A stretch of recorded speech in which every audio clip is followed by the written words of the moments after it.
যে ব্যক্তি ঈমান নিয়ে কবরে যাবে, যে জীবনে শুরু আছে তো শেষ নাই, ওই ব্যক্তি ওই জীবনে সফলতা পাবে। আর যে ব্যক্তি ঈমান ছাড়া যাবে, যে জীবনে শুরু আছে শেষ নাই, সেই জীবনে সে ব্যর্থ, ধ্বংস। বুঝে আসছে? যে সামান্য বরাবর ঈমানও নিয়ে কবরে যেতে পারবে, এই ব্যক্তিটা গোটা দুনিয়ার মালিক যদি কেউ থাকে তার চেয়ে উত্তম। মানে তার সাথে এই সামান্য বরাবর ঈমান যে নিয়ে যাবে কবরে, গোটা দুনিয়ার মালিকও যদি কোনো ব্যক্তি হয়, এই গোটা দুনিয়ার মালিকের সাথে তার কোনো তুলনা নাই। মানে সে এত এত এত দামি, তার এত এত এত সুযোগ থাকবে আখিরাতে। রাসূল পাক সাল্লাল্লাহু আলাইহি ওয়াসাল্লাম ইরশাদ করেন, কাল কিয়ামতের দিন আল্লাহ পাক সকল হাসরবাসীর সামনে, সকল মানুষের সামনে এক ব্যক্তিকে উপস্থিত করবেন। ওই ব্যক্তির গুনার যে আমলনামা ৯৯টা দফতর হবে। কয়টা দফতর? ৯৯টা। আর এই ৯৯টা গুনার খাতা খোলা হবে। এক একটা দফতর দৃষ্টি সীমা পর্যন্ত লম্বা হবে, যতটুকু চোখে দেখা যায় অতদূর বড় হবে এক একটা দফতর। এরকম ৯৯টা দফতর। এবং এই ৯৯টা খাতার মধ্যে, ৯৯টা দফতরের মধ্যে সব গুনাই লেখা থাকবে। কি লেখা থাকবে? সব গুনাহ লেখা থাকবে। আল্লাহ পাক তাকে জিজ্ঞেস করবেন, এরে আমার বান্দা, তোর উপর কি কোনো জুলুম করা হয়েছে? আমার ফেরেশতারা কি ভুলে কিছু লেখছে? আমার যে আমলের হিসাবকারী ফেরেশতা, যাদেরকে কিরামান কাতিবিন বলা হয়, সম্মানিত যে ফেরেশতারা, তারা কি তোমার যে গুনাহগুলো লেখছে অতিরিক্ত বাড়ায়া কিছু লেখছে? তোমার উপর কি কোনো জুলুম হয়েছে? তখন ওই ব্যক্তি বলবে, না ইয়া রব, কেউ বাড়ায়া কিছু লেখে না, আমার উপর কোনো জুলুম করা হয় নাই। তাহলে এগুলো কি তুমি করছো? যে আল্লাহ, করছি এগুলো। তোমার কি কোনো ওজর পেশ করার, কোনো ওজর তুমি পেশ করতে চাও? কোনো অপারগতা পেশ করতে চাও যে আমি এই অসুবিধার কারণে, এই সমস্যার কারণে এই গুনাহগুলো করে ফেলছি, এরকম কোনো ওজর আপত্তি তোমার আছে? তখন ওই ব্যক্তি বলবে, না ইয়া রব, আমার কোনো ওজর আপত্তি নাই। তখন আল্লাহ পাক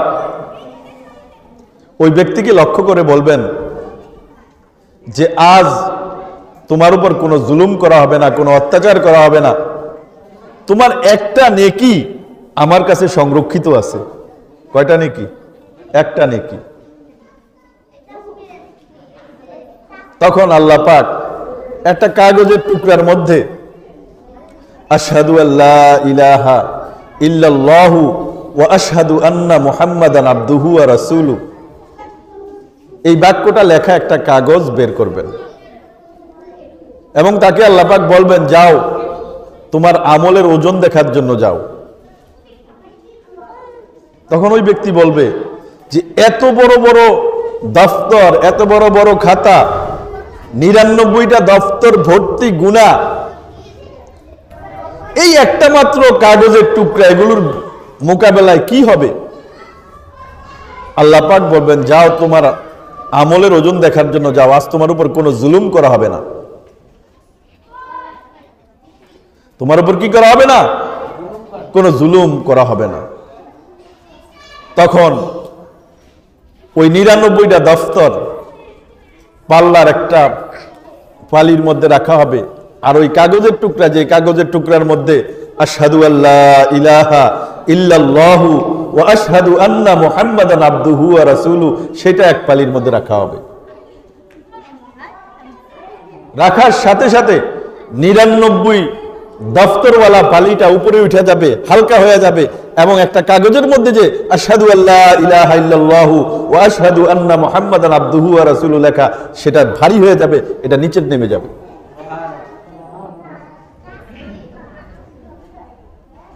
রাসূল পাক সাল্লাল্লাহু আলাইহি ওয়াসাল্লাম ইরশাদ করেন যে আল্লাহ পাকের নামের মোকাবেলায় কোনো জিনিসের তো ওজন হইতে পারে না।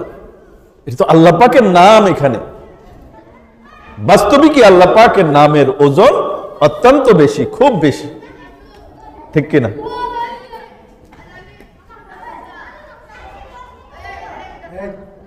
এই জন্য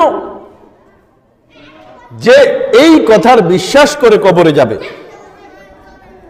এক আল্লাহতে বিশ্বাসী হয়ে, এক আল্লাহ পাকের উপর বিশ্বাস করে, আল্লাহ পাকের সাথে কাউকে শরীক না করে, আল্লাহ পাকের সমকক্ষ কাউকে না বানিয়ে, আল্লাহ পাকের সমকক্ষ আছে এই বিশ্বাস না করে, এবং শরীয়তের প্রত্যেকটা বিষয়কে বিশ্বাস করে, রিসালাত আখিরাতের উপর বিশ্বাস করে সে কবরে যায়। সে যদি কোনো আমল নাও করে, তার কি হয়ে যাবে? মুক্তি হয়ে যাবে। তার কি হয়ে যাবে? সে নাজাত পেয়ে যাবে। কারণ হতে পারে সে তার গুনার কারণে সে জাহান্নামে যাওয়া লাগতে পারে, আর আল্লাহ পাক চাইলে আবার ক্ষমাও করে দিতে পারেন, দিবেনও। তো সে তার গুনার কারণে এবার অল্প সময় হোক অথবা বেশি সময় হোক, সে গুনার ফল ভোগ করার পর যেই দিনই হোক জাহান্নাম থেকে বের হয়ে যাবে। আর যে এই ঈমান নিয়ে কবরে যেতে পারবে না, যে বিশ্বাস নিয়ে কবরে যেতে পারবে না, সে আর কোনোদিন জাহান্নাম থেকে বের হওয়ার রাস্তা পাবে না।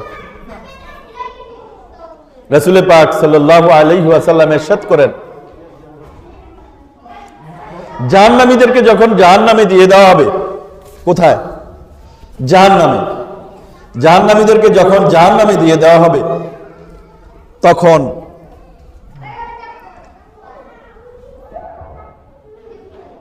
তারা জ্বলতে থাকবে, জাহান্নামের শাস্তি ভোগ করতে থাকবে। এক পর্যায়ে জাহান্নামীদের খিদা লাগবে। কি লাগবে? খিদা। কে বলেন? আল্লাহ রসুল বলেছেন যে একটা পর্যায়ে জাহান্নামীদের কি লাগবে? খুব খিদা লাগবে। রাসূল বলেছেন যে এই খিদার যন্ত্রণাটা এত বেশি হবে যে এতদিন যে সে জাহান্নামের মধ্যে বিভিন্ন ধরনের শাস্তি ভোগ করেছে, এই বিভিন্ন ধরনের শাস্তি এতদিন ধরে যা ভোগ করেছে সব মিলে যে কষ্ট হয়েছে, এই ক্ষুধার যন্ত্রণাটা তার চেয়েও বেশি বা তার সমান।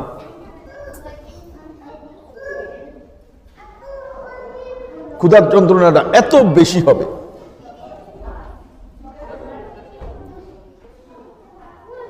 যে এতদিন যে সে জাহান্নামের মধ্যে শাস্তি ভোগ করতেছিল, বিভিন্ন ধরনের শাস্তি জাহান্নামের মধ্যে, এক দুইটা শাস্তি না, আমরা সকলেই জানি যে জাহান্নামের মধ্যে যে আগুন হবে দুনিয়ার যে 70 গুণ বেশি হিট হবে জাহান্নামের আগুনের, এটা তো সবাই জানি। قال رسول الله صلى الله عليه وسلم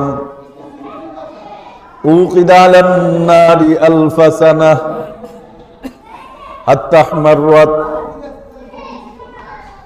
ثم اوقد عليها 1000 سنة حتى ابيضت ثم اوقد عليها 1000 سنة حتى اسودت فهي سوداء مظلمة। জাহান্নামের আগুন এতটা কঠিন, রাসূল বলেছেন যে 1000 বছর হিট দিয়েছে জাহান্নামের আগুনকে, 1000 বছর জ্বালানো হয়েছে, যার ফলে জাহান্নামের আগুনটা লাল হয়ে গেছে। তারপরে আরো 1000 বছর হিট দিয়েছেন সাদা, তারপরে আরো 1000 বছর হিট দিয়েছেন কালো। এখন জাহান্নামের আগুনটা 3000 বছর হিট দেওয়ার পর কালো এবং অন্ধকারাচ্ছন্ন অবস্থায় রয়েছে। এই 3000 বছরের হিট দেওয়া আগুন তাকে জ্বালাইতে থাকবে। বিষধর সাপ হবে জাহান্নামের মধ্যে। রাসূল বলেছেন যে ওইখানে উটের ঘাড়ের মতো লম্বা লম্বা বিরাট বিরাট সাপ ওই জাহান্নামের মধ্যে থাকবে। পাল বাঁধা খচ্চর, হাদিসের মধ্যে এসেছে ঘোড়া এবং ঘোড়ার থেকে একটু ছোট, গাধার চেয়ে একটু বড় একটা প্রাণী, সেটার নাম হলো খচ্চর। ঘোড়ার চেয়ে একটু ছোট, পাল বাঁধা খচ্চরের মতো বিচ্ছু থাকবে জাহান্নামের মধ্যে। ওখানে এক একটা সাপ জাহান্নামীদেরকে কামড় দিবে। একবার কামড় দিলে 40 বৎসর পর্যন্ত তার বিষ শরীরের মধ্যে থাকবে। কত বৎসর? 40 বৎসর। একটা বিচ্ছুতে একবার কামড় দিলে 40 বৎসর পর্যন্ত তার বিষ তার শরীরের মধ্যে থাকবে। তাহলে কি বিষধর হবে সাপ, কি বিষধর হবে বিচ্ছু। এগুলোতে তাকে কামড়াবে, এগুলোতে তাকে কি করবে? কামড়াবে। হাদিসের মধ্যে আসছে যে জাহান্নামীরা জাহান্নামের মধ্যে এত পরিমাণে কষ্ট পাবে, এত পরিমাণে কষ্ট পাবে, শান্তির কোনো সুযোগে ওখানে নাই, শান্তির কোনো সুযোগে ওখানে নাই। আল্লাহ রাসূল বলেছেন যে জাহান্নামের শাস্তিটা এত কঠিন, এত কঠিন, এত কঠিন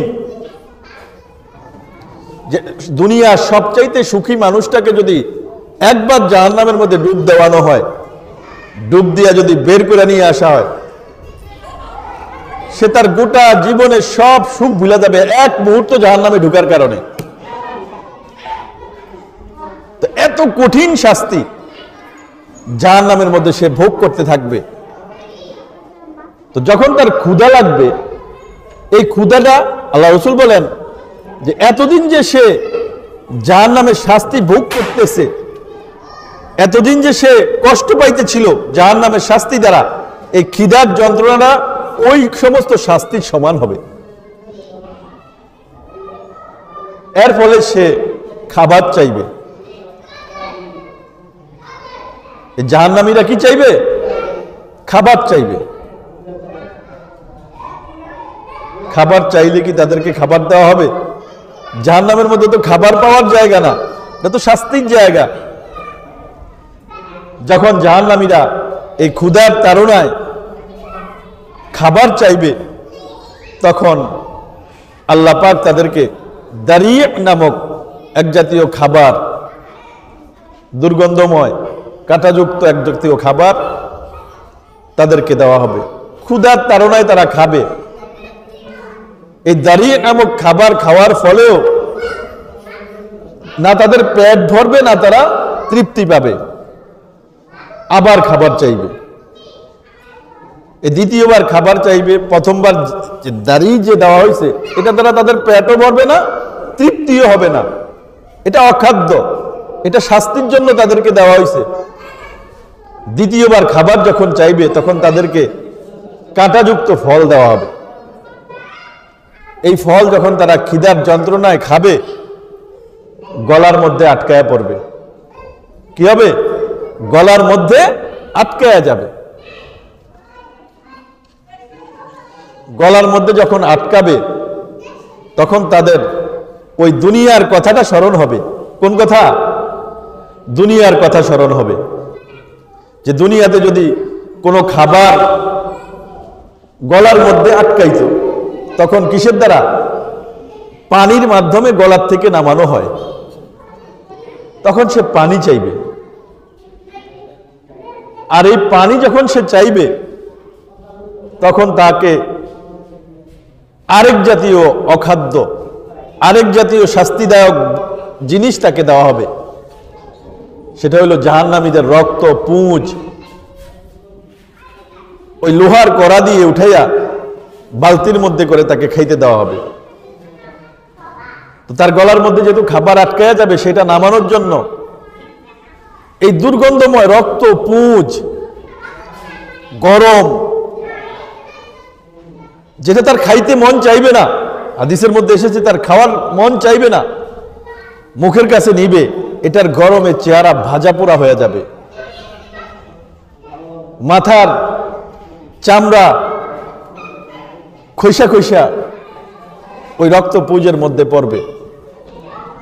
তারপরেও সে ওই রক্ত পুঁজ গলার মধ্যে যেহেতু খাবার আটকায় যাবে, পিপাসার যন্ত্রণাও তার থাকবে, অত্যন্ত দুর্গন্ধ হওয়া সত্ত্বেও রাসূল বলেছেন যে জাহান্নামীদের পুঁজের এক বালতি যদি দুনিয়ার মধ্যে ঢেলে দেওয়া হয়, গোটা দুনিয়া কি হয়ে যাবে? দুর্গন্ধময় হয়ে যাবে, গোটা দুনিয়া দুর্গন্ধ হয়ে যাবে। এই রক্ত পুঁজ যার খাবার হবে তার কি দুর্দশা হবে, তার কি দুরবস্থা হবে? ওই গরম রক্ত পুঁজ সে ঢক ঢক করে পান করবে। এটা পেটে যাওয়ার পরে আরেক মুসিবত, পেটের মধ্যে যে নাড়ি ভুঁড়ি রয়েছে এগুলো সব গলে যাবে, গলে বের হয়ে যাবে। এইবার তারা আপোষের মধ্যে বলাবলি করবে, চলো আমরা জাহান্নামের রক্ষীদের কাছে যাই। কার কাছে যাই? জাহান্নামের রক্ষীদের কাছে যাই, তাদের কাছে আমরা আবেদন করি আমাদের শাস্তি যেন কমানো হয়। যখন তারা আবেদন করবে, জাহান্নামের রক্ষীরা বলবে যে তোমাদের কাছে কি নবী রাসূলগণ আসে নাই, কিতাব নিয়ে আসেন নাই? ওনারা আসছেন, আমরা মানি নাই, আমরা তাদেরকে মিথ্যা বলেছি। তখন ওই রক্ষীরা বলবে তোমাদের ফরিয়াদ, তোমাদের আবেদন তোমরাই করো। তো জাহান্নামীদের নিজস্ব আবেদনের দ্বারা কোনো ফায়দা হবে না তাদের। তারা দোজকের জাহান্নামের যে মূল দায়িত্বে আছেন দোজকের দারোগা মালিক আলাইহিস সালাম, ওনার কাছে যাবেন, আবেদন করবে যে আপনি আপনার প্রভুকে বলেন আমাদেরকে যেন মৃত্যু দিয়া দেয়। মালিক আলাইহিস সালাম 1000 বছর পরে উত্তর দিবেন যে তোমরা এখানেই থাকো, এখানে সবসময় এইভাবেই তোমরা থাকো। 1000 বছর পরে উত্তর দিবেন। এইবার তারা নিরাশ হয়ে আপোষের মধ্যে বলাবলি করবে, আপোষের মধ্যে বলাবলি করবে যে চলো আমরা আমাদের রবের কাছে আমরা নিজেরাই কি করি? আবেদন করি। আমাদের রবের যে উত্তম, আমাদের রবের যে ভালো আর কেউ নাই। এইবার তারা আল্লাহ পাকের কাছে আবেদন করবেন যে আল্লাহ,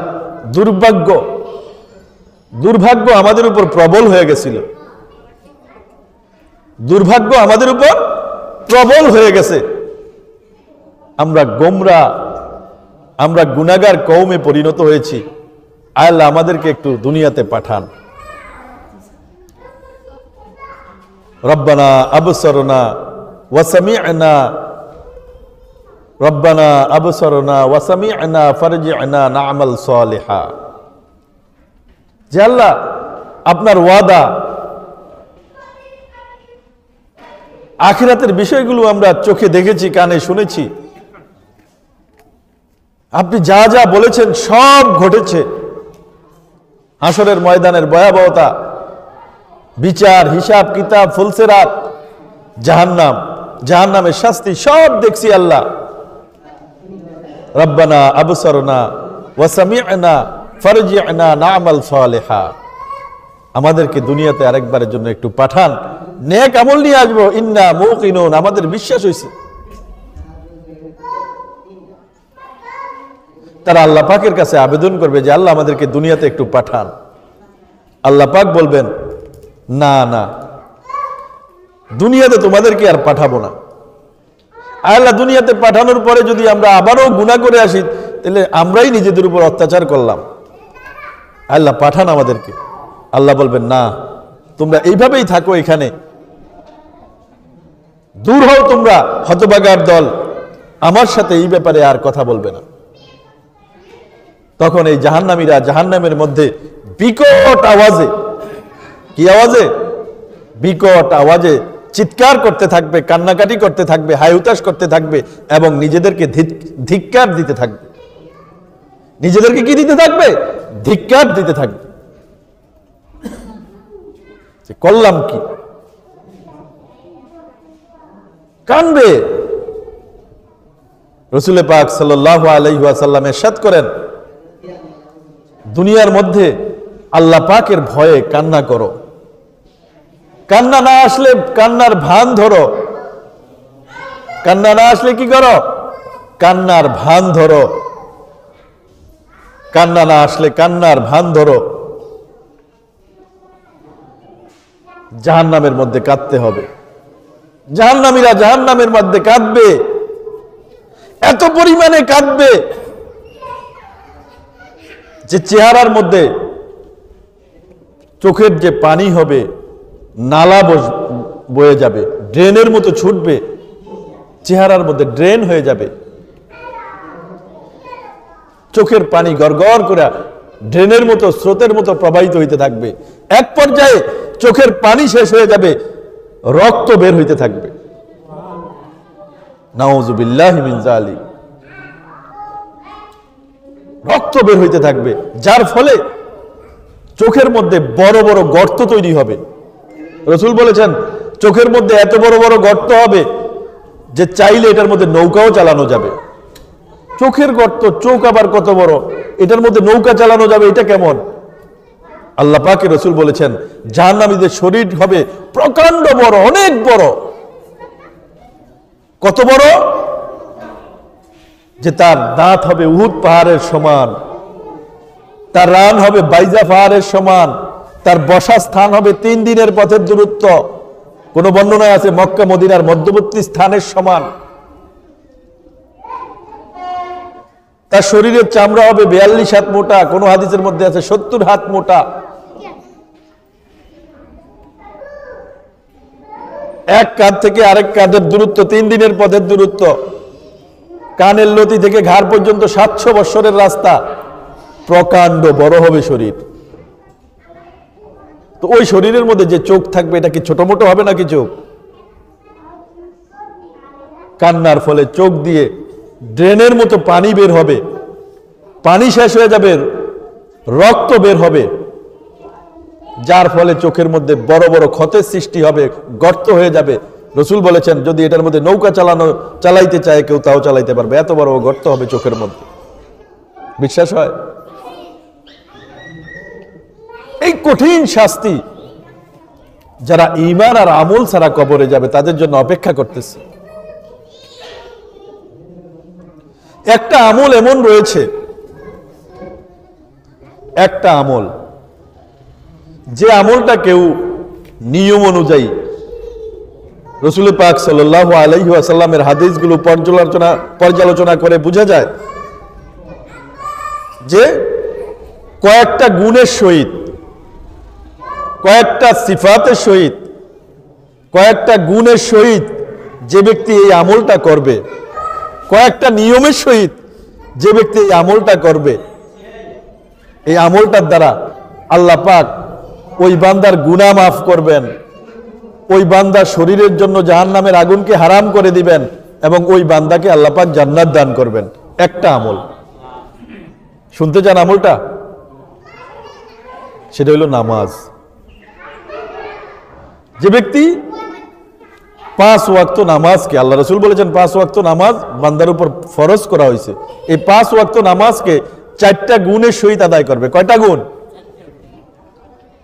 কয়টা গুণের সহিত? 4টা গুণের সহিত আদায় করবে। 1 নাম্বার গুণ হইল ভালোভাবে ওযু করবে, খুব ভালোভাবে। আমাদের ওযু তো এত তাড়াহুড়া, ভালো করে অঙ্গ প্রত্যঙ্গগুলো ধোয়া হইল কিনা সেদিকেও লক্ষ্য নাই। ভালোভাবে ওযু করবে। 1 নাম্বার গুণ হইল কি? ভালোভাবে ওযু করবে। 2 নাম্বার হইল মুস্তাহাব সময়ে নামাজগুলো আদায় করবে। মুস্তাহাব সময়ের মধ্যে কি করবে? নামাজগুলো আদায় করবে।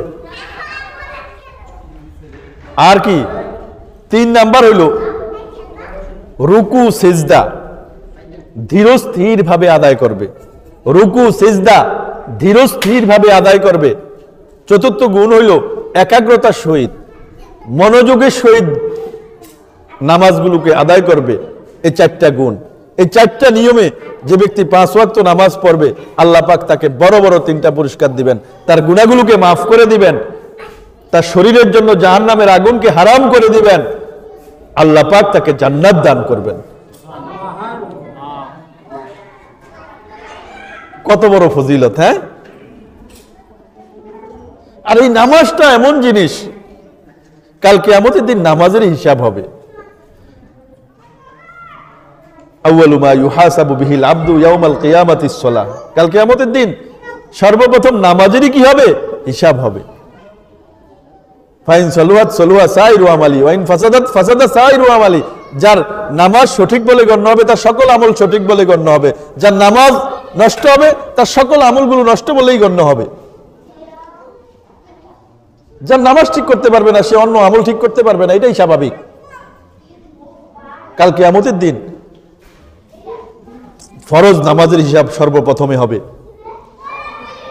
নামাজের যখন হিসাব হবে তখন নামাজের মধ্যে যে ঘাটতিগুলো দেখা দিবে এগুলো নফলের দ্বারা ওই ঘাটতিগুলো, ওই অসম্পূর্ণতাগুলো পূরণ করা হবে। আল্লাহ পাক বলবেন দেখো তো বান্দার কোনো নফল আছে কিনা, সুন্নত আছে কিনা।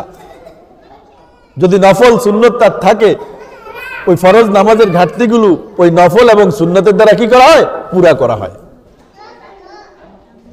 আর যদি নফল না থাকে, সুন্নত না থাকে, ওই ঘাটতি অবস্থায় থেকে যায় এবং সে জাহান্নামের উপযোগী হয়ে যায়। এজন্য অনেকেই নামাজ পড়ে শুধু ফরজটা পড়ে, সুন্নত পড়ে না, নফল তো পড়েই না। এজন্য 5 ওয়াক্ত নামাজের মধ্যে কিছু সুন্নতে মুআক্কাদা যেগুলো ছাড়া যায় না, যেগুলো অবশ্যই পড়তে হয়। মাঝে মধ্যে কখনো কখনো 2-1 বার ছুটতে পারে, কিন্তু রেগুলার ওই সুন্নতগুলো ছাড়া যায় না, গুনাহগার হয়ে যাবে। এই 5 ওয়াক্ত নামাজের মধ্যে ওই সুন্নতে মুআক্কাদা কত রাকাত? 12 রাকাত। ফরজের আগে 2 রাকাত সুন্নতে মুআক্কাদা, জোহরের ফরজের আগে 4 রাকাত সুন্নতে মুআক্কাদা, ফরজের পরে আবার 2 রাকাত সুন্নতে মুআক্কাদা। আসরের নামাজে সুন্নতে মুআক্কাদা নাই। মাগরিবের ফরজের পরে 2 রাকাত সুন্নতে মুআক্কাদা,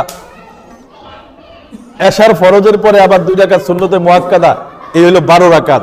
যে ব্যক্তি এই 12 রাকাত সুন্নতে মুআক্কাদা ইহতিমামের সহিত প্রতিনিয়ত প্রতিদিন পড়বে আল্লাহ পাক তার জন্য জান্নাতের মধ্যে একটা মহল, একটা বালাখানা তৈরি করবেন, একটা মহল তৈরি করবেন, একটা বালাখানা তৈরি করবেন। বুঝে আসছে? এই জন্য ফরজ নামাজগুলোর সাথে সাথে সুন্নতেরও পুঁজি থাকা চাই, অন্যান্য নফলেরও কি থাকা চাই? পুঁজি থাকা চাই। কারণ আমল এমনই জিনিস, আমলের দ্বারা আল্লাহ পাক বান্দার দুনিয়াও সুন্দর করে দেন, আখিরাতও সুন্দর করে দেন। আল্লাহ পাক দুনিয়া আখিরাতের সকল সমাধান আমলের মধ্যেই আল্লাহ পাক রাখছেন। আমলের মাধ্যমে বান্দার দুনিয়ার সমস্যারও সমাধান হবে এবং আখিরাতের সমস্যাও কি হবে? আমলের মাধ্যমেই সমাধান হবে। কবরের সমস্যা আমলের মাধ্যমেই সমাধান হবে, হিসাব কিতাবের সমস্যা আমলের মাধ্যমেই সমাধান হবে, হাসরের ময়দানের সমস্যা আমলের মাধ্যমেই সমাধান হবে, ফুলসিরাতের সমস্যা আমলের মাধ্যমেই সমাধান হবে। সব সমস্যা আমলের মাধ্যমে কি হবে? সমাধান হবে। এই জন্য